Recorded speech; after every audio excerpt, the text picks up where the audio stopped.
আসসালামু আলাইকুম বন্ধুরা, কেমন আছো তোমরা সবাই? আশা করি সবাই ভালো আছো। তো আমরা ঈদের কতটা ব্যস্ততা ছিলাম, আসলে ব্যস্ততা বলতে ঈদের 2-1 দিনের অপেক্ষায় থাকে সবাই। তো সবাই যখন এই অপেক্ষায় থাকে, তো আমরা তো হাতে কাজ করি। এটা তো এরকম সিস্টেম না যে আসলো সদাই দিয়ে দিলাম চলে গেল। এটা হাতের কাজ, অনেক সময়ের কাজ। সবাই ভাবে ঈদের 2-1 দিন আগে কাজ করাবে, তো এই কারণে অনেক ঝামেলা হয়, অনেক কারোর সাথে সম্পর্ক নষ্ট হয়। কারণ একসাথে আপনার 10-12 জন যদি আপনার কাছায় দাঁড়াই থাকে, তখন কিন্তু আপনি কাজ করতে পারবেন না, কাজে আরও ডিস্টার্ব হবে। তো এই নিয়ে অনেকের সাথে রাগারাগি হয়, সম্পর্ক নষ্ট হয়। তো সবাইকে আমরা বলি যে ঈদের 25 রোজা থেকে আপনারা কাজ করা স্টার্ট করবেন। কিন্তু কারণ বন্ধুরা, আমি সবসময় বলি, দেখেন, একটা কাটিংয়ের তার ফেসের সাথে লুক ম্যাচিং হইতে সপ্তাহখানেক লাগে।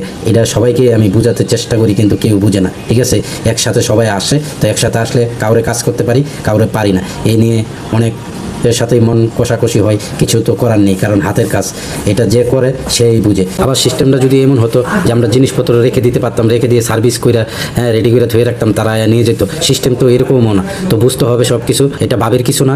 এটা আপনি কাজ করলে এটা আপনি বুঝতে পারবেন কি যে একটা ঝামেলা। তো বন্ধুরা, ভালো থাকো, সুস্থ থাকো, নিরাপদে থাকো। আল্লাহ হাফেজ, আসসালামু আলাইকুম।